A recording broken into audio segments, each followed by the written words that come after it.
Friends, मेरा आज का जो वीडियो है, आज के पैंडेमिक टाइम में स्टडीज़ को लेकर के जो बच्चों में दिक्कतें आ रही हैं उसके रिगार्डिंग है। तो स्पेशली मैंने जो वीडियो बनाया है उन बच्चों के लिए बनाया है जो कॉम्पिटिशन्स की तैयारी कर रहे हैं, लेकिन ये वीडियो बेनिफिशियल उन बच्चों के लिए भी है जो अभी एकेडमिक ईयर्स में है, 9th में है, 10th में, फर्स्ट ईयर में या 11th में। तो सबसे पहले मैंने जो एनालाइज किया है प्रॉब्लम क्या है, फिर क्यों है और फिर उसका सोल्यूशन, तो तीनों चीज़ें आपको वीडियो मिलेगी। तो अगर मैं शुरुआत से बात करूँ अपने एक्सपीरियंस के बेसिस पे, तो मैंने जो ये बच्चों को कैटेगराइज किया है 3 कैटेगरी में, और ये अपने कई सालों के एक्सपीरियंस से, जो मैं एकेडमिक में क्लास लेता हूँ उसमें भी और कंपटीशन में जो क्लास लेता हूँ उसमें भी, उसके भी आपको मैंने कैटेगराइज किया है, और आप भी कहीं ना कहीं इसी कैटेगरी में अपने आप को पाएंगे। टाइप ए, टाइप बी और टाइप सी। अब डिफरेंस क्या है ये समझिए। टाइप ए का जो बच्चा होता है वो 6 से 7 आवर्स पर डे ये सेल्फ स्टडी के लिए निकालता है, और उस सेल्फ स्टडी मतलब समझ रहे हैं ना, इसमें आपका स्कूल इंक्लूडेड नहीं है, ना ही आपकी कोचिंग इंक्लूडेड है जहाँ पर भी आप तैयारी के लिए जाते हैं। ये वो टाइम है जो आप खुद सब्जेक्ट के लिए देते हैं, और इस सेल्फ स्टडी के टाइम में वो लगभग 100 से लगा करके 150 क्वेश्चंस पर डे परफॉर्म कर रहा है। उसकी जो क्वेश्चन सॉल्विंग जो स्पीड है वो काफी अच्छी है, speed is nice. Type B का जो बच्चा है वो भी ए के बराबर इक्विवेलेंट लेबेरियस है, लेकिन उसके अंदर थोड़ी सी डिमेरिट्स है जिनकी हम डिस्कशन करेंगे। ये भी ऑलमोस्ट 6 आवर तो पढ़ ही रहा है, लगभग 6 आवर ये भी पढ़ रहा है, लेकिन स्लो स्पीड के साथ में ये क्वेश्चंस को सॉल्व कर रहा है, और इसकी क्वेश्चन सॉल्विंग स्पीड है लगभग 40 से 50 per day, question per day की स्पीड है। टाइप सी वालों की क्या बात करी जाए, ये वीडियो वैसे तो टाइप सी वालों के लिए है भी नहीं। टाइप सी वाले वो है बिंदास बच्चे जिनको मोटिवेशन की जरूरत नहीं होती, वो खुद बहुत सेल्फ मोटिवेटेड रहते हैं। बेटा तुमको कुछ ज्ञान लेना हो तो हमारे पास आ जाना। तो ये ना कोचिंग अटेंड कर रहे हैं ठीक से, ना क्लास ऑनलाइन जो स्कूल की हो रही वो अटेंड कर रहे हैं, अपना मस्त है सोशल मीडिया में कहीं ना कहीं या किसी अदर एक्टिविटीज में। तो ये वीडियो इनके अबाउट है ही नहीं, लेकिन हाँ ये बच्चा एग्जिस्ट करता है इसलिए मैंने इसको यहाँ दिया है। अब बात करते हैं इनकी संख्या के बारे में। तो परसेंटेज की बात करें तो ये परसेंट सिर्फ मैक्सिमम 10% होता है, या फिर लेस देन 10% ही होगा, और आजकल ये परसेंटेज बढ़ रहा है। पैंडेमिक में पहले ये परसेंटेज 10% हुआ करता था, आजकल मैं मान के चल रहा हूँ कि मोर देन 20% ये एग्जिस्ट कर रहे हैं टाइप सी के बच्चे। लेकिन जो मेजर परसेंटेज है, मेजर परसेंटेज लगभग ऑलमोस्ट 70% का जो परसेंटेज है वो इस टाइप बी के स्टूडेंट का है, जो लेबोरियस है टाइप ए की तरह। डिफरेंस क्या है ये आप समझिए। जब डिफरेंस समझेंगे तो हो सकता है अपने आप कहीं कैटेगराइज करके उस डिफरेंस को जब मैं रिमूव कराने का, डिफरेंस खत्म करने की बात करूंगा तो शायद आप कोशिश करें। तो डिफरेंस ये है कि जब कुछ भी पढ़ाया जा रहा है, क्लास ये भी अटेंड कर रहा है, क्लास ये भी अटेंड कर रहा है, पर डे इसकी अटेंडेंस इसकी भी काउंट हो रही है, पर डे इसकी भी अटेंडेंस काउंट हो रही है, ये भी सेल्फ स्टडी कर रहा है, ये भी सेल्फ स्टडी कर रहा है। लेकिन डिफरेंस ये है कि करंट टॉपिक जो आज पढ़ाया गया इसने पढ़ा, करंट टॉपिक इसने भी पूरी शिद्दत से पढ़ा, कोई भी दिक्कत नहीं है उसको। लेकिन ये बच्चा करंट टॉपिक के साथ साथ जो प्रीवियस इकट्ठा होता जाता है वो टॉपिक रिवाइज कर रहा है, जबकि यहाँ पर रिवीजन नहीं हो रहा है, नो रिवीजन। अब जैसे छोटा सा एग्जांपल बात तो मैं फिजिक्स का टीचर हूँ, तो जैसे मानिए इलेक्ट्रोस्टैटिक्स से स्टार्ट किया, फिर उसके बाद करंट इलेक्ट्रिसिटी पे आ गए, फिर उसके बाद इलेक्ट्रोमैग्नेटिक्स पे आ गए। तो बच्चा मान लीजिए कि इलेक्ट्रोमैग्नेटिक्स पे पढ़ा रहा हूँ, करंट टॉपिक इलेक्ट्रोमैग्नेटिक्स ये भी पढ़ रहा है, ये भी पढ़ रहा है, लेकिन ये साथ साथ इलेक्ट्रोस्टैटिक्स का भी रिवीजन कर रहा है, ये साथ साथ इलेक्ट्रिसिटी का भी रिवीजन कर रहा है। तो इसके सारे कॉन्सेप्ट और फॉर्मूले एट द टाइम क्लियर है, जबकि जब क्वेश्चन सॉल्व करने ये बच्चा बैठता है तो इसका क्योंकि करंट टॉपिक तैयार है, पिछला इसने रिवीजन नहीं किया, पिछले के उसको पेजेस पलटने पड़ते हैं, जिसकी वजह से इसकी स्पीड ऑटोमेटिकली स्लो हो जाती है। ये बच्चा लेबोरियस है, लेकिन स्लो स्पीड का रीजन क्या है, इसने रिवीजन नहीं किया। अब जब कंपटीशन हुआ, कंपटीशन क्वालिफाई करने के बाद जाहिर सी बात है इसने बाजी मान ली। अब इस बच्चे का बेचारे का जब कंपटीशन में एडमिशन नहीं हुआ, सोचिए उसको वापस टाइप सी के साथ ही इक्विवेलेंट लोग करने लगते हैं कि भैया क्वालिफाई तो ये भी नहीं कर पाए जिसने साल भर कोई चल रहा है, और तुम भी नहीं कर पाए जिसने बहुत पढ़ा, तो तुम में इसमें क्या अंतर रहा? वैसे अंतर तो है, इसने जो चीज गेन करी है नॉलेज, वो प्रोडक्ट, वो जो मेन प्रोडक्ट हो इससे कोई छीन नहीं सकता, वो बात अलग है। लेकिन बी और सी एग्जाम की बात तो सेम होगा ना ये सिलेक्टेड होगा ना ये सिलेक्टेड होगा, सिलेक्टेड तो ये होगा।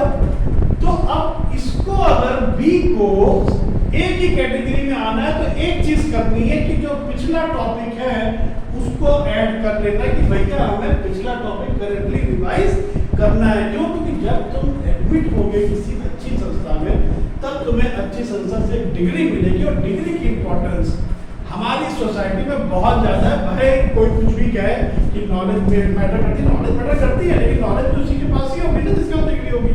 अब छोटा सा एक मैं एग्जाम्पल आपको बताऊं कि मान लीजिए कि आपकी तबीयत खराब होती है, दो डॉक्टर है अगल बगल, एक डॉक्टर है एमबीबीएस एमडी है और दूसरा डॉक्टर जस्ट बीएससी, आप किस डॉक्टर के पास जाना चाहेंगे?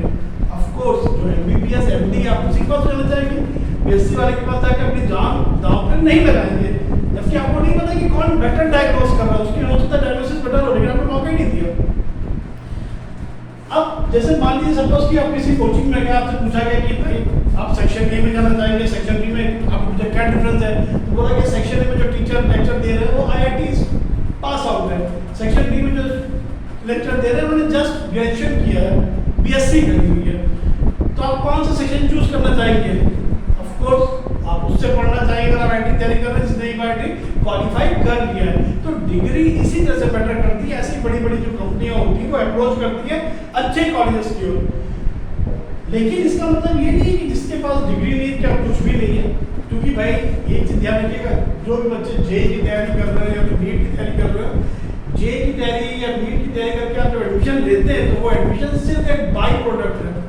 जो मेन चीज है, जो नॉलेज आपने गेन करी है वो है मेन प्रोडक्ट, और इसके बाद जब आप मान लीजिए आईआईटी क्वालिफाई करके जाते हैं, अच्छे इंजीनियर बनते हैं, आपने कुछ नया इन्वेंट किया, या फिर आप एक डॉक्टर बनते हैं, एक सफल डॉक्टर बनने के बाद आपने किसी पेशेंट को मौत के मुंह से जब बाहर निकालते हैं, तो जो फीलिंग आएगी वो है मेन प्रोडक्ट। लेकिन वो मेन प्रोडक्ट तभी आपको मिलेगा जब आप बाई प्रोडक्ट क्वालिफाई करेंगे।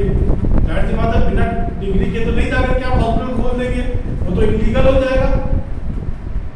तो आपको डिग्री अगर चाहिए तो आपको कंपटीशन क्वालिफाई करने के लिए ये क्राइटेरिया फॉलो करना पड़ेगा। अब बात करता हूँ दूसरी जो परेशानी आती है बच्चों की, बच्चे कहते हैं कि सर मैं कॉन्सेंट्रेट नहीं कर पाता पढ़ाई में बहुत लंबे टाइम तक। तो आप मुझे बताइए, जैसे अगर मान लीजिए कोई आप भाई आउटडोर गेम भी खेलते होंगे, क्रिकेट खेलने गए, फिर फुटबॉल खेलने गए, बास्केटबॉल खेलने गए, वहां पे आपको कभी लैक ऑफ कंसंट्रेशन की प्रॉब्लम हुई है? बड़ा मजा आता है, क्योंकि मजा आता है, इसमें कंसंट्रेशन नहीं हिला। अब बच्चा जिसका भैया आजकल सोशल मीडिया में बहुत बच्चों का इंटरेस्ट हो गया है, फेसबुक चलाते हैं, दुनिया भर के वीडियो देखा करते हैं, फोटो इंस्टा पे अपलोड करी, तो जितनी देर आप उस प्लेटफॉर्म पे थे आप क्या अपना कंसंट्रेशन लूज कर रहे हैं? नहीं, क्योंकि आपको मजा आ रहा है, आप उसमें इंटरेस्ट ले रहे हैं। तो इसका मतलब कि इंटरेस्ट जहाँ पे होगा कंसंट्रेशन तो अपने आप ही बन जाएगा। तो क्यों ना पढ़ाई में इंटरेस्ट डेवलप किया जाए, और इंटरेस्ट खैर अकेले डेवलप नहीं होता, उसके लिए टीचर की भी जरूरत होती है। सब्जेक्ट में अगर आपका इंटरेस्ट डेवलप करने में टीचर का बहुत बड़ा हाथ होता है, लेकिन फिर भी जैसे अगर आपको पढ़ना है, कोई चीज़ टॉपिक पढ़ाया जा रहा है, तो थोड़ा सा ब्रीफली घर से पढ़ के जाइए, उसके बारे में थोड़ी सी जान की जाइए, फिर क्रॉस क्वेश्चनिंग जब करेंगे आप देखिए वो इंटरेस्ट डेवलप होता है या नहीं होता है। ये नहीं कह रहे यार आज गए आप लेक्चर में पकड़ गया एकदम, ये एटीट्यूड नहीं होना चाहिए, इस चीज को ध्यान रखिएगा।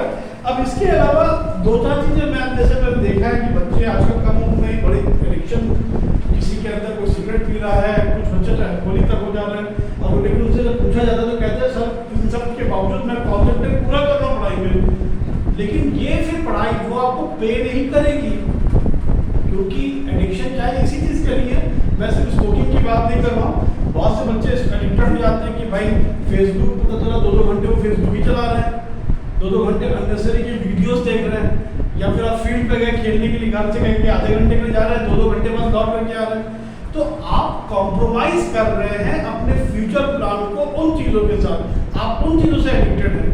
तो वो एडिक्शन जितनी भी चीजों का है जो आपको डिस्ट्रैक्ट कर रही है आपकी पढ़ाई से, उनकी लिस्ट बनाइए और एक एक करके उनको कम करने का एफर्ट करिए। एकदम से चमत्कार नहीं होगा। ये नहीं कि मैंने आज 100 का वीडियो देखा, कल मैं सब एडिक्शन त्याग दूंगा और एकदम फुल्ली कॉन्सेंट्रेट स्टडी करूंगा, ऐसा हो ही नहीं सकता।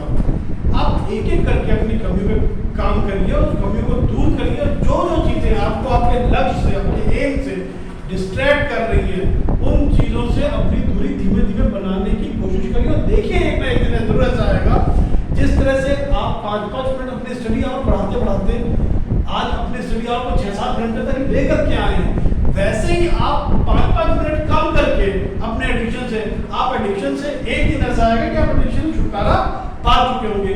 तो लिस्ट बनाइए अपने एडिक्शन की कि क्या भाई किन किन चीजों में मैं इन्वॉल्व हो गया, अपने पढ़ाई पे कंसंट्रेशन नहीं कर पा, उन चीजों को आप खत्म करिए। उसके अलावा अगर मैं बात करूं रिवीजन, तो पिछला जो है वो तो खैर बहुत इंपॉर्टेंट है ये, लेकिन कंसिस्टेंसी एक पॉइंट है।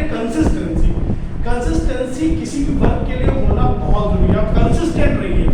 अच्छा आईआईटी में नहीं होगा तो मैं एनआईटी ट्राई कर लूंगा, उसमें भी नहीं होगा तो मैं वीआईटी ट्राई कर लूंगा, फिर मैं ये कर लूंगा। आप प्लान भी जब बनाते हैं, अरे क्यों प्लान भी बनाना है, अपने ऊपर आप पूरा कॉन्फिडेंस रखिए। प्लान भी एक कहानी सुनाता हूँ आपको, थोड़ा सुनिए का पुरानी कहानी हो सकता है पहले कहीं सुनी हो कि भाई गांव में क्या हुआ कि सूखा पड़ा, तो लोगों ने सोचा कि चलिए भाई हम लोग खुद कुआं खोद देते हैं। तो कुआं खोदने के लिए भाई उन्होंने डिसाइड किया, गांव में क्योंकि लोग बहुत थे, सबने कहा यहाँ पानी मिलेगा, वहाँ पानी मिलेगा, वहाँ मिलेगा। तो खैर कुछ लोगों ने डिसाइड किया, कुछ लोग अपोज में थे कि यहाँ खोदते हैं। तो वहाँ उन्होंने 20-25 फीट गड्ढा खोदा, कुआं खोदा, उन्हें पानी नहीं मिला। अब जो लोग कह रहे थे कि यहाँ मत खोदो, वो लोग कहने लगे अच्छा देखा हमने मना किया था यहाँ खोदो, चलो मैं फलाने जगह खोदते। फिर वो लोग वहाँ गए, 20-25 फीट वहाँ खोदा। ऐसे करते करते 4-5 जगह 20-25 फीट के अपने गड्ढे खोदे, में कहीं पानी नहीं मिला। गांव के एक समझदार आदमी ने कहा कि तुमने 20 फीट यहाँ खोदा, तुमने 25 फीट यहाँ खोदा, फिर 25 फीट वहाँ खोदा, 20 फीट वहाँ, तो अगर इस तरह से तुम जोड़ो तो 100 फीट अगर तुम एक जगह खोदते तो क्या तुम्हें पानी नहीं मिलता। तो बस यही है कि हम क्या है, जो लैक ऑफ कॉन्सेंट्रेशन, कंसिस्टेंसी चाहिए काम के लिए। अब हम क्या है कि थोड़ा सा क्रिकेट अच्छा खेलने लग गए तो मन में विचार है थोड़ा और खेले तो आईपीएल में सिलेक्शन हो सकता है, जबकि करना हमको आईआईटी है, तैयारी हम नीट की कर रहे हैं या आईआईटी की कर रहे हैं। लेकिन किसी ने वो किया यार तुम्हारे तो शॉट बड़े अच्छे लग रहे हैं किसी एक मैच में, तो चलो भाई हम थोड़ा सा उसमें प्रैक्टिस करते हैं। फिर उसके बाद कभी किसी फंक्शन में थोड़ा सा गा दिया तो किसी ने थोड़ा सा प्रमोट कर दिया, हाँ तो वो बिल्कुल आवाज एकदम लेटेस्ट सिंगर जैसी है, तो फिर हम गाने की प्रैक्टिस करें। कभी हम अच्छे सिंगर बनने की कोशिश करते हैं, कभी हम अच्छे क्रिकेटर बनने की कोशिश करते हैं, कभी अच्छे गेमर बनने की कोशिश करते हैं। तो अंत तो गत्वा होता है कि हम ना अच्छे सिंगर बन पाए, ना क्रिकेटर बन पाए, ना गेमर बन पाए, और ना हमारा जो एम था उससे भी डिस्ट्रैक्ट हो गए। तो डिस्ट्रैक्ट नहीं होना है, अपने एम पे लगे रहना है एक ही जगह, तब तक एफर्ट करना है जब तक पानी मिल नहीं जाए। ठीक है, तो अपने एम से डिस्ट्रैक्ट नहीं होना है, इंटरेस्ट स्टडीज में बनाए रखना है। और एक चीज हमेशा ध्यान रखिएगा, सेल्फ बिलीव, सेल्फ मोटिवेशन से बड़ा कोई मोटिवेशन नहीं होता। जब तक आपको खुद पे विश्वास नहीं होगा, yes I can do it, you can never do that things. आप अचीव तभी कर पाएंगे जब, एक छोटी सी कहानी है, मैं अगर और समझाऊं तो सुनाऊं आपको, सभी सब बहुत लगता है एक ही वीडियो सारी कहानी समझ रही क्या, लेकिन फिर भी देखिए आप जो खुद की सोच होती है उसका मैं एग्जाम्पल देता हूँ कि एक आदमी जा रहा होता है, देखता है कि एक आदमी ने अपने हट के बगल में एक बहुत बड़े हाथी को एक बहुत पतली रस्सी से बांध रखा है। अब बड़ा अच्छा लगता है कि इतना विशालकाय हाथी, उसके तो यूं मारेगा पैर और रस्सी तोड़ देना चाहिए, लेकिन फिर भी वो हाथी उसकी रस्सी से बंधा हुआ है। उसने पूछा कि भैया क्या हुआ, तो कहने लगे जब ये हाथी बहुत बच्चा था तब मैंने उसके पाँव में रस्सी बांधी थी, और तब तो बच्चा था, रस्सी तोड़ने का सवाल नहीं उठता, लेकिन उसके मन में बैठ गया कि मैं रस्सी नहीं तोड़ सकता हूँ, इसलिए वो आज की उम्र में रस्सी नहीं तोड़ सकता। तो मन की शक्ति भी यही है, मन के हार है और मन के जीते जीत। तो सेल्फ मोटिवेशन आपको होना है, जो भी बच्चा सेल्फ मोटिवेट होगा उसको सफलता पाने से कोई भी रोक नहीं सकता। और एक चीज हमेशा याद रखिएगा, आप कहीं पर भी हो, आपके जो भी करंट पोजीशन है, चाहे आपने बहुत अच्छा किया, फर्स्ट पोजीशन रैंकर थे, फिर आप कंपटीशन की तैयारी कर रहे हो सकते हैं कल कंपटीशन क्वालिफाई करेंगे, उसके बाद किसी डेस्टिनेशन पे होंगे, आपकी इस सफलता का जो सबसे बड़ा हकदार है वो आपके माँ बाप हैं। हमेशा याद रखिएगा, कभी भी किसी भी सीट पे अगर आप बैठे हुए हैं, आप किसी क्लासरूम की सीट पे बैठे हैं, तो सिर्फ आप नहीं बैठे हैं, आपके माँ बाप का सपना बैठा है, ये सोचिए। और अगर अपने माँ बाप से प्यार है तो जाहिर सी बात है आप उनके सपनों को साकार करने की भरपूर कोशिश करेंगे, क्योंकि माँ बाप से प्यार जो नहीं करता वो किसी और से भी प्यार नहीं कर सकता। तो एक चीज, दो चार चीजें जो मैंने आपको बताई, इस चीज ध्यान रखिएगा कि आपको क्या करना है, टाइम टू टाइम अपना पिछला रिवाइज करना है। स्टडीज में आपको क्या करना है, इंटरेस्ट डेवलप करना है, अपनी जो भी परेशानियां हैं या फिर जो भी कमियां हैं उनको काउंट करिए, उसको दूर करिए। साथ ही साथ सेल्फ मोटिवेशन बहुत ज्यादा जरूरी है।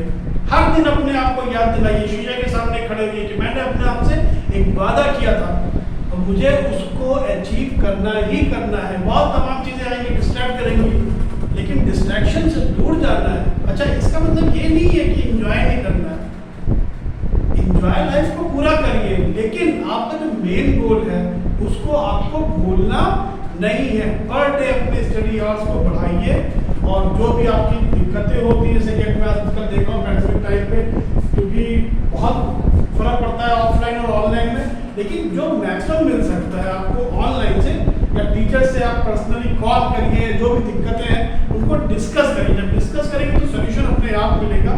तो आई होप मैंने जितने भी पॉइंट्स आपको सजेस्ट किए उन पर आप वर्क करेंगे। और एक चीज और थी, मैं तो बात करता फोकस का होना, इंटरेस्ट, कंसंट्रेशन अपने आप डेवलप कर देता है, कंसिस्टेंसी और फोकस। आप सिलेबस के प्रति फोकस रहिए। कई बार ऐसा होता है कि जैसे मान लीजिए मेरे बच्चे हैं, मैं मैथ्स में उसको बड़ा इंटरेस्ट था 12th तक, फिर मेरे पास आया बच्चा, क्योंकि मैं फिजिक्स का टीचर हूँ, फिजिक्स पढ़ाना शुरू किया, फिजिक्स को बहुत अच्छी लगने लगी। अब वो फिजिक्स में अच्छी लगते लगते वो जब ऑफकोर्स नो डाउट बहुत अच्छा स्टूडेंट था, करते करते क्या हुआ, अब फिजिक्स में इतना ज्यादा खो गया कि इधर उधर से बुक्स मंगाना शुरू करा उसने, क्वांटम फिजिक्स मंगा रहा है, फिर उसके बाद आइंस्टाइन के बारे में पढ़ रहा है, रिलेटिविटी के बारे में पढ़ रहा है, जो सिलेबस में नहीं है। बहुत अच्छी बात है, लेकिन इस चीज को ध्यान रखिए, आपको फोकस रहना है। आपका अभी मेन जो टारगेट है कंपटीशन को क्वालिफाई करना है, ना कि थीसिस तैयार करना है।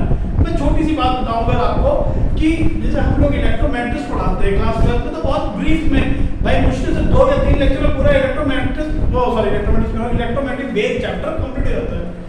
लेकिन क्या इलेक्ट्रोमैग्नेटिक वेव उतना ही है, लेकिन आपके सिलेबस में उतना ही है। वैसे तो देखा जाए कि अगर हम एक इलेक्ट्रोमैग्नेटिक वेव के पार्ट को ले लें तो 4 साल के हम उसमें शोध कर सकते हैं। आपको शोध नहीं करना है तो फोकस भी रखना है, यानी कि एक सब्जेक्ट में हमारा इंटरेस्ट बहुत डेवलप हो गया तो सारा टेंशन हम उसी सब्जेक्ट को दे दे रहे हैं, बाकी 2 सब्जेक्ट्स को इग्नोर कर दे रहे हैं।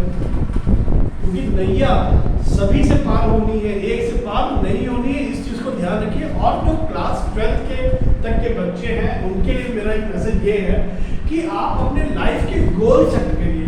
जब आप लाइफ के गोल सेट कर लेते हैं एकेडमिक ईयर से, तो आपको पता होता है जब हमें क्या करना है। छोटी सी बात है, जैसे कि मान लीजिए कि 1 हफ्ते के बाद या 1 साल के बाद एक लंबी कूद का हमें ऑर्गेनाइजेशन करना है। मेरे पास 2 बच्चे हैं, एक बच्चे का नाम है राम और एक का नाम है श्याम। अब राम ने कहा ठीक है 1 साल का टाइम है ना लंबी कूद का, तो 1 साल बाद हम कूद लेंगे। श्याम ने क्या किया, रोज कूदना शुरू किया। श्याम पहले आधा मीटर कूदा, फिर उसके बाद 1 मीटर कूदने लगा कुछ महीने बाद, फिर उसके बाद 1.5 मीटर कूदने लगा। अब आप बताइए जब 1 साल आएगा तो कौन उस रेस को जीत पाएगा, राम जीत पाएगा या श्याम जीत पाएगा? तो आपको आंसर पता है कि 1 साल बाद जब ये कोशिश करेगा तो वो चाह करके भी श्याम के बराबर ऊंची कूद नहीं कूद पाएगा, क्योंकि इसने 1 साल पहले ही अपने गोल को डिसाइड कर लिया था और कंसिस्टेंटली एफर्ट करता चला जा रहा था। तो अपने बिहेवियर में कंसिस्टेंसी लानी है, एक गोल बिल्कुल डिसाइड करिए। मैं पूछता हूँ बच्चों से, 10th के बच्चों से पूछा बेटा तुम्हें आगे क्या बनना है? सर अभी कोई डिसाइड नहीं, 10th पास कर ले फिर देखते हैं। साइंस ले ली, मैथ्स या बायो या कॉमर्स जो भी ले लिया, उसके बाद पूछा अभी सर को डिसाइड नहीं किया। डिसाइड नहीं करोगे बच्चा तो ये स्मॉल एफर्ट कब से शुरू करोगे? एकदम से रियल लाइफ में कभी भी चमत्कार नहीं होते। तो जो पॉइंट्स हैं उनको ध्यान रखिए। सबसे पहली चीज जो आपको है वो आपको आपका पिछला कोर्स जो प्रीवियस कोर्स है वो रिवाइज करना है, ठीक है। दूसरी चीज जो है, जिस भी चीज के बारे में आप एडिक्टेड हैं, जो एडिक्शन है आपके अंदर जो डिस्ट्रैक्ट करती है, उसे कतई छोड़ना है एक एक करके। अपने गोल के प्रति अपना एक पहले तो गोल सेलेक्ट करिए। जो लोग कंपटीशन की तैयारी कर रहे हैं उन्होंने ऑलरेडी गोल सेलेक्ट कर लिया है। जो एकेडमिक ईयर्स हैं मैं उनकी बात कर रहा हूँ। पहले तो गोल सेलेक्ट करिए और गोल सेलेक्ट करने के बाद उस गोल पे कंसिस्टेंट रहिए, कंसिस्टेंट अबाउट स्टडीज। ये नहीं कि एक दिन आपने 10 घंटे पढ़ लिया और अगले दिन सिर्फ 1 घंटे पढ़ा या 2 घंटे पढ़ा, नहीं। स्टडी आवर बनाइए और उस पर कंसिस्टेंटली रहिए। सिलेबस जो भी आपका है उस सिलेबस के प्रति फोकस रहिए। अगर सिलेबस के प्रति फोकस नहीं रहेंगे आप इधर उधर डिस्ट्रैक्ट हो सकते हैं, पढ़ाई ही आपको डिस्ट्रैक्ट कर देगी। याद रखिए, बाई प्रोडक्ट जरूर है, मैंने कहा कि कंपटीशन क्वालिफाई करना, लेकिन मेन प्रोडक्ट का स्वाद आप तभी चखेंगे जब इस बाई प्रोडक्ट को तो कोई बाई प्रोडक्ट मिल जाएगा। मेन प्रोडक्ट तो नॉलेज होती है बेटा, लेकिन अगर उस नॉलेज से हम अपनी ड्रीम फुलफिल नहीं कर सकते, अपने माँ बाप ने जो हमसे सपना देखा वो फुलफिल नहीं कर सकते, तो ऐसी नॉलेज का हमें क्या करना है। और last and but not least कि हमेशा याद रखिए, always try to respect your parents, जो सभी बच्चे करते भी हैं, एंड टीचर्स टू। ये ध्यान रखिएगा कि आप एक क्लास की सीट पे मुझे एक बच्चा नहीं दिखाई देता, मुझे हमेशा उस क्लास की सीट पे उस बच्चे के माता पिता का सपना दिखाई देता है। मेरी कोशिश तो हमेशा ये रहती है कि मैं उन सपनों को साकार वर्क कर सकूं, और आपकी भी कोशिश यही रहनी चाहिए। तो आई होप इस वीडियो से ये जो पॉइंट्स मैंने पॉइंट आउट किए हैं ये कुछ ना कुछ आपको फायदा जरूर देंगे, क्योंकि ध्यान रखिएगा 135 करोड़ लोगों का भारतवर्ष है और 1/135 करोड़ आप खुद हैं। जब आप अपनी ड्यूटीज अच्छे से फुलफिल करेंगे, सही ट्रैक पे जाएंगे, देश अपने आप सही ट्रैक पे जाएगा। चलिए फिर चलते हैं, मिलते हैं नेक्स्ट वीडियो में। जय हिंद, जय भारत। और अगर अच्छा लगे वीडियो, लगे आपको कि आप किसी और इस वीडियो से शायद देख के किसी बच्चे की लाइफ चेंज हो सकती है, तो इसको और अपने दोस्तों का शेयर जरूर करें।